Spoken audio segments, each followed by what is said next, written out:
Le nouveau commandement. Après quelques moments de conversation amicale, Jésus se leva et dit, quand je vous ai présenté une parabole montrant comment vous devriez être disposés à vous servir les uns les autres, j'ai dit que je désirais vous donner un nouveau commandement. Je voudrais le faire maintenant, puisque je suis sur le point de vous quitter. Vous connaissez bien le commandement qui vous ordonne de vous aimer les uns les autres, que vous aimiez votre prochain comme vous-même. Mais même cette dévotion sincère de la part de mes enfants ne me satisfait pas entièrement. Je voudrais vous voir accomplir des actes d'amour encore plus grands dans le royaume de la fraternité des croyants. Je vous donne donc ce nouveau commandement. Aimez-vous les uns les autres comme je vous ai aimés. Si vous faites cela, si vous vous aimez ainsi les uns les autres, tous les hommes sauront que vous êtes mes disciples. En vous donnant ce nouveau commandement, je ne charge vos âmes d'aucun fardeau supplémentaire.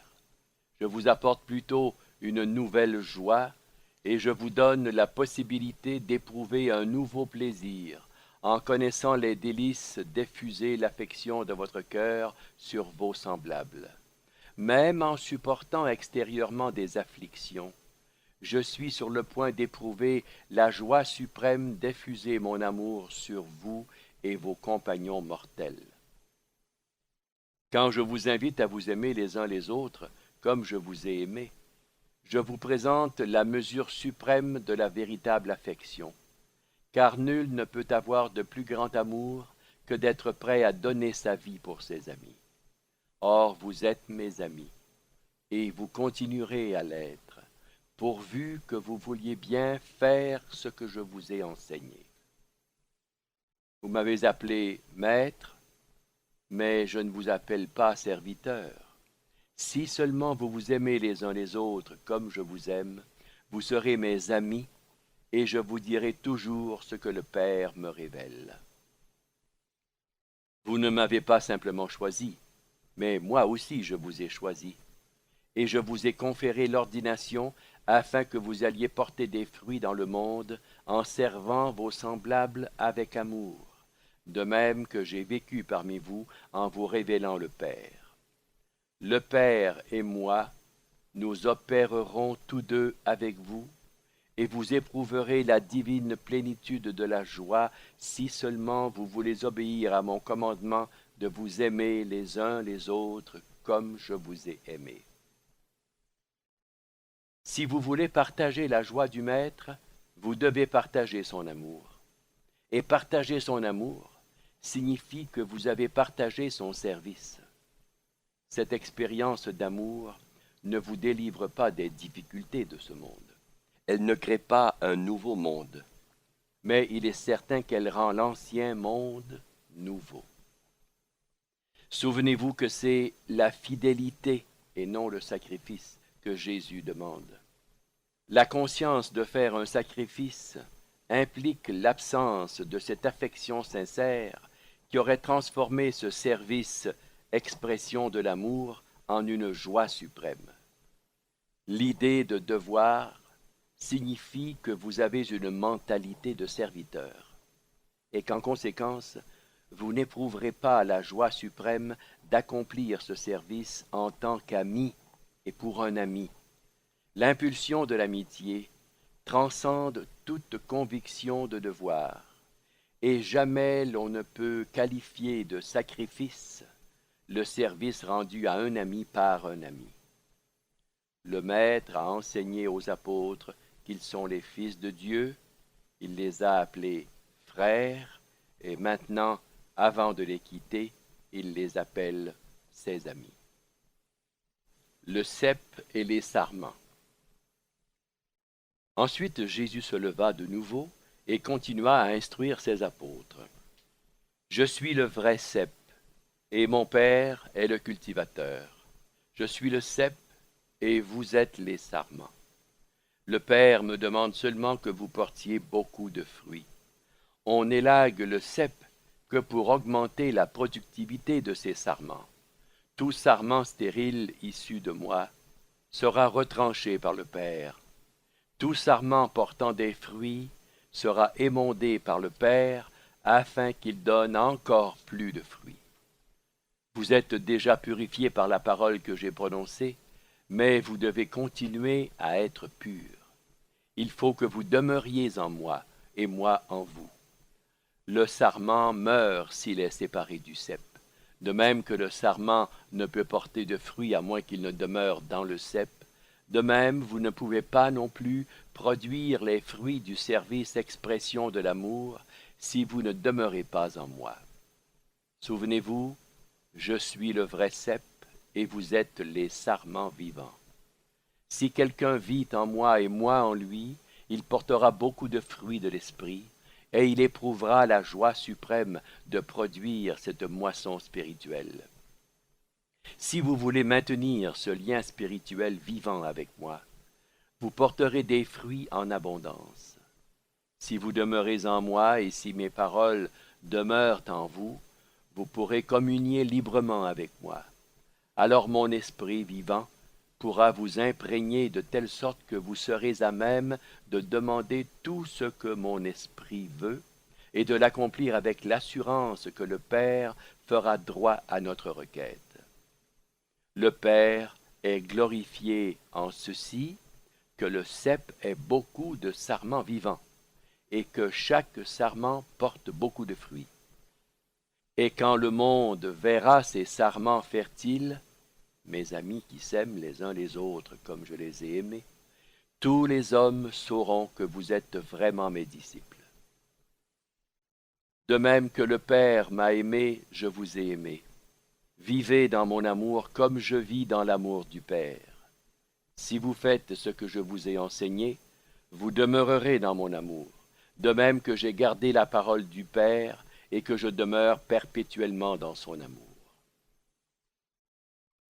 Combien de temps faudra-t-il au monde des croyants pour comprendre que la prière n'est pas un procédé pour obtenir ce que l'on désire, mais plutôt un processus pour suivre les voies de Dieu, une expérience pour apprendre à reconnaître et à exécuter la volonté du Père.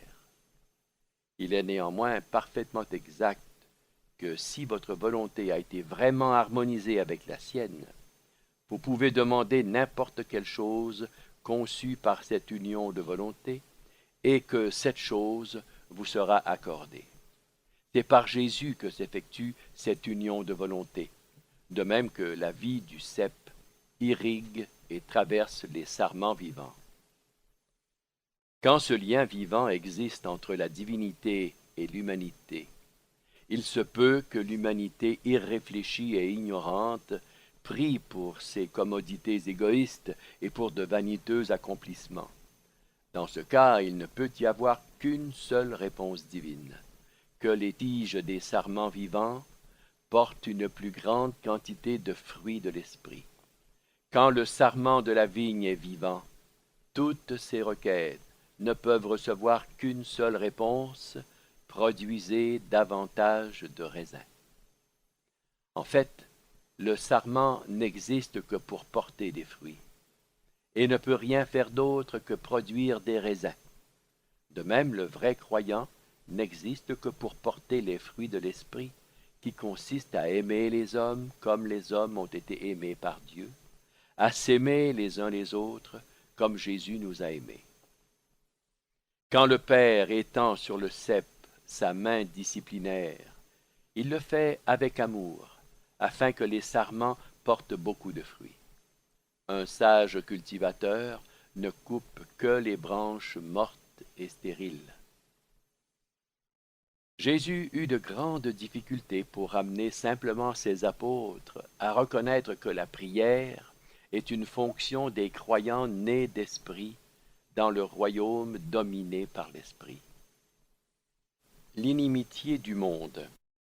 Le Maître dit: quand je vous aurai quittés, ne vous laissez pas décourager par l'inimitié du monde.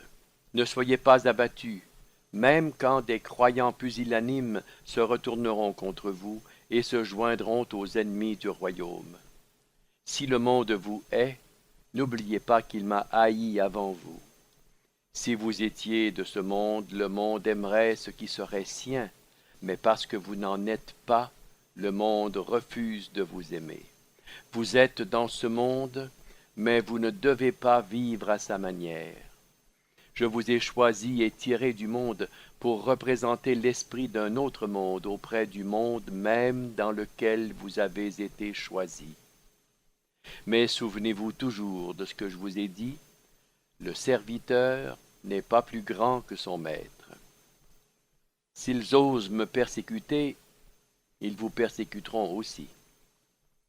Si mes paroles offensent les incroyants, les vôtres offenseront également les impies. Ils vous feront tout cela parce qu'ils ne croient ni en moi, ni en celui qui m'a envoyé. Vous subirez donc beaucoup de souffrances à cause de mon évangile. Mais au cours de ces tribulations, vous devriez vous souvenir que moi aussi, j'aurai souffert avant vous à cause de cet évangile du royaume céleste. Beaucoup de ceux qui vous attaqueront ignorent la lumière du ciel, mais ce n'est pas le cas pour certains de ceux qui nous persécutent maintenant. Si nous ne leur avions pas enseigné la vérité, ils pourraient faire bien des choses étranges sans encourir de condamnation. Mais du moment qu'ils ont connu la lumière et se sont permis de la rejeter, leur comportement n'a pas d'excuse. Quiconque me est aussi mon Père. Il ne peut en être autrement. La lumière qui vous sauverait si vous l'acceptiez ne peut que vous condamner si vous la rejetez sciemment. Et qu'ai-je fait à ces hommes pour qu'ils me haïssent d'une haine aussi terrible? Rien, sinon de leur avoir offert la fraternité sur terre et le salut dans le ciel. Mais n'avez-vous pas lu dans les Écritures le verset « Et ils m'ont haï sans cause » ? Mais je ne vous laisserai pas seul dans le monde. Très peu de temps après mon départ, je vous enverrai un auxiliaire spirituel. Vous aurez auprès de vous quelqu'un qui prendra ma place parmi vous, quelqu'un qui continuera à vous enseigner la voie de la vérité et qui vous consolera. Que votre cœur ne se trouble pas. Vous croyez en Dieu. Continuez à croire aussi en moi. Bien que je doive vous quitter, je ne serai pas loin de vous. Je vous ai déjà dit qu'il y a beaucoup de demeures dans l'univers de mon Père. Si ce n'était pas vrai, je ne vous en aurais pas maintes fois parlé. Je vais retourner dans ces mondes de lumière, ces stations dans le ciel du Père, auxquelles vous accéderez un jour. Je suis venu de là sur ce monde, et l'heure est maintenant venue où il faut que je retourne à l'œuvre de mon Père dans les sphères supérieures. Si je vous précède ainsi dans le royaume céleste du Père, je vous ferai certainement chercher, afin que vous soyez auprès de moi dans les lieux préparés pour les fils mortels de Dieu avant même que ce monde ne fût. Il faut que je vous quitte, mais je serai présent auprès de vous en esprit. Et finalement, vous serez auprès de moi en personne quand vous vous serez élevé jusqu'à moi dans mon univers, de même que je suis sur le point de m'élever auprès de mon Père dans son plus grand univers. Ce que je vous dis est éternellement vrai, bien que vous ne puissiez pas le comprendre pleinement. Je vais auprès du Père, et vous ne pouvez pas m'accompagner, mais vous me suivrez certainement dans les âges à venir. Lorsque Jésus se rassit, Thomas se leva et dit, « Maître, nous ne savons pas où tu vas, donc, comme de juste, nous ne connaissons pas le chemin, mais nous te suivrons dès ce soir, si tu veux nous le montrer. » Quand Jésus entendit Thomas, il répondit, « Thomas, je suis le chemin, la vérité et la vie. Nul ne va au Père que par moi. Tous ceux qui trouvent le Père me trouvent moi d'abord. Si vous me connaissez, vous connaissez le chemin vers le Père.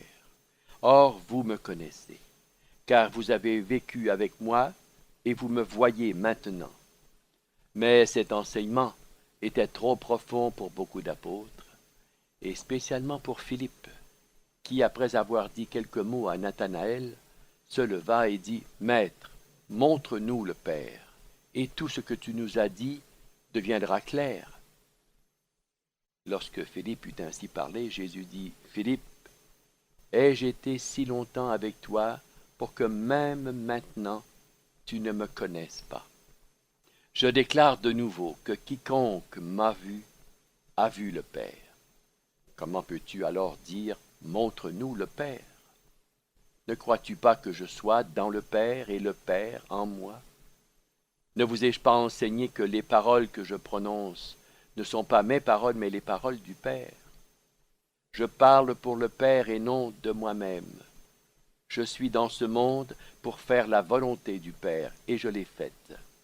Mon Père demeure en moi et opère par moi. Croyez-moi quand je dis que le Père est en moi et que je suis dans le Père.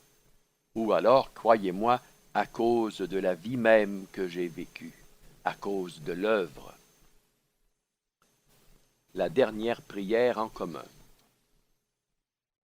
Jésus leur dit, « Mes amis et mes frères, je désirerais que nous nous isolions, cependant que nous prierions notre Père qui est aux cieux, de nous accorder la force pour nous soutenir en cette heure et ensuite dans toute l'œuvre que nous devons accomplir en son nom. » Il leva les yeux vers le ciel et pria.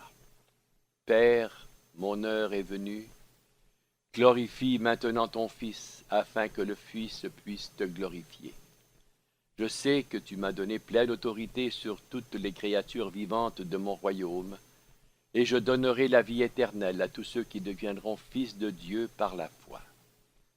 Et la vie éternelle, c'est que mes créatures te connaissent comme le seul vrai Dieu et Père de tous, et qu'elles croient en celui que tu as envoyé dans ce monde.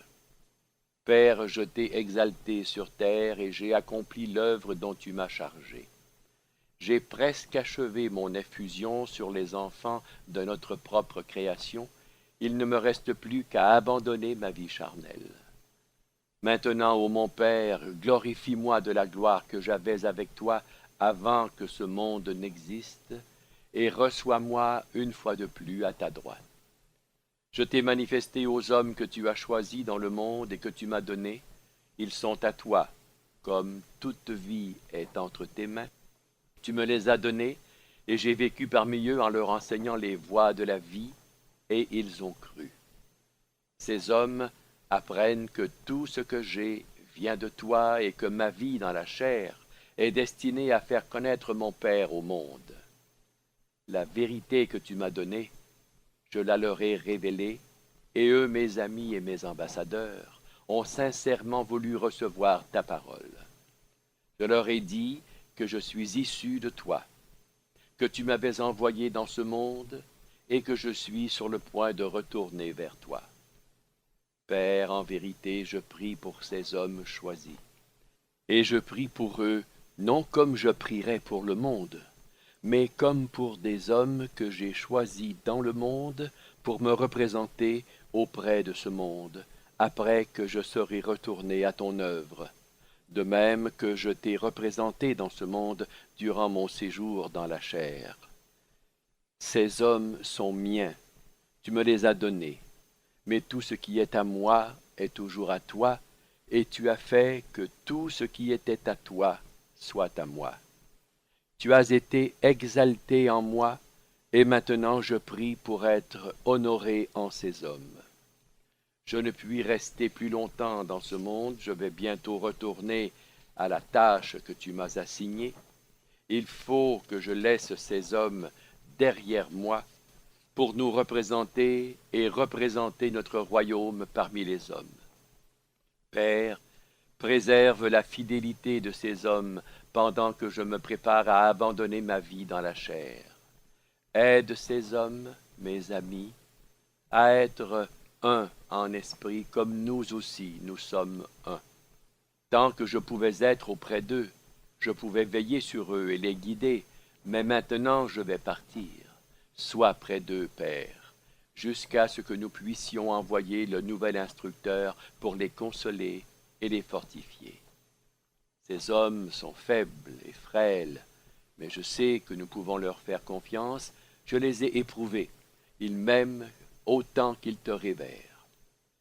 Bien qu'ils doivent souffrir beaucoup à cause de moi, je désire qu'ils soient aussi remplis de joie à l'idée d'être assurés de leur filiation dans le royaume céleste. J'ai donné ta parole à ces hommes, et je leur ai enseigné la vérité. Le monde peut les haïr comme il m'a haï, mais je ne demande pas que tu les retires du monde, seulement que tu les gardes du mal qui sévit dans le monde. Sanctifie-les dans la vérité. Ta parole est vérité. De même que tu m'as envoyé dans ce monde, je vais envoyer ces hommes de par le monde. Pour eux, j'ai vécu parmi les hommes, et j'ai consacré ma vie à ton service, afin de les inspirer, pour qu'ils se purifient par la vérité que je leur ai enseignée, et par l'amour que je leur ai révélé. Je sais bien, mon Père, que je n'ai pas besoin de te prier de veiller sur ces frères après mon départ. Je sais que tu les aimes autant que moi, mais je fais cela pour qu'ils puissent d'autant mieux réaliser que le Père aime les hommes mortels comme le Fils les aime. Et maintenant, mon Père, je voudrais prier non seulement pour ces 11 hommes, mais aussi pour tous les autres qui croient maintenant à l'évangile du royaume, ou qui pourront y croire plus tard, grâce à la parole du futur ministère de mes apôtres. Je veux qu'ils soient tous un, comme toi et moi, nous ne faisons qu'un. Tu es en moi et je suis en toi, et je désire que ces croyants soient également en nous, que nos deux esprits les habitent. Si mes enfants ne font qu'un, comme nous ne faisons qu'un, et qu'ils s'aiment les uns les autres comme je les ai aimés, alors tous les hommes croiront que je suis issu de toi et seront prêts à accepter la révélation de vérité et de gloire que j'ai apportée.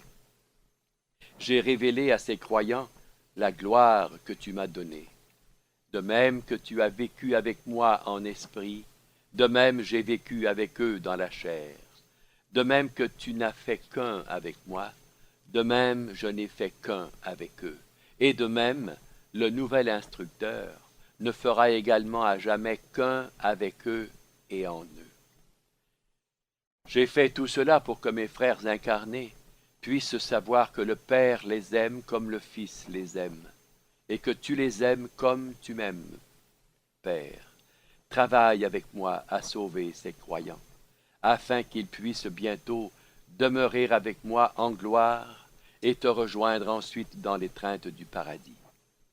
Ceux qui servent avec moi dans l'humiliation, je voudrais les avoir auprès de moi en gloire, afin qu'ils puissent voir tout ce que tu as remis entre mes mains comme moisson éternelle de la semence du temps dans la similitude de la chair mortelle. Je désire ardemment montrer à mes frères terrestres la gloire que j'avais avec toi avant la fondation de ce monde. Ce monde te connaît si peu, ô juste Père, mais moi je te connais, et je t'ai fait connaître à ces croyants, et ils feront connaître ton nom à d'autres générations. Maintenant, je leur promets que tu seras auprès d'eux dans le monde, comme tu as été auprès de moi. Ainsi soit-il. Au cours de cette prière finale avec ses apôtres, le Maître fit allusion au fait qu'il avait rendu manifeste le nom du Père au monde. C'est bien ce qu'il fit, en révélant Dieu par sa vie incarnée qui avait atteint la perfection.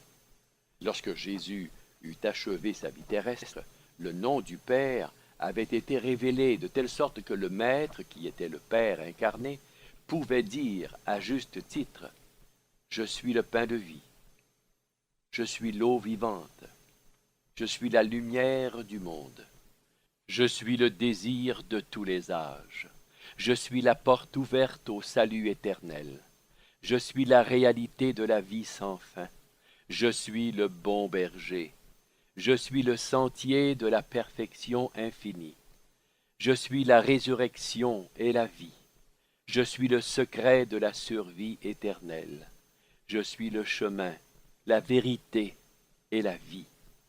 Je suis le Père infini de mes enfants finis. Je suis le vrai cep, vous êtes les sarments. Je suis l'espoir de tous ceux qui connaissent la vérité vivante. Je suis le pont vivant qui relie un monde à l'autre. Je suis le lien vivant entre le temps et l'éternité. C'est ainsi que Jésus élargit pour toutes les générations la révélation vivante du nom de Dieu. De même que l'amour divin révèle la nature de Dieu, de même la vérité éternelle dévoile son nom dans une mesure toujours croissante.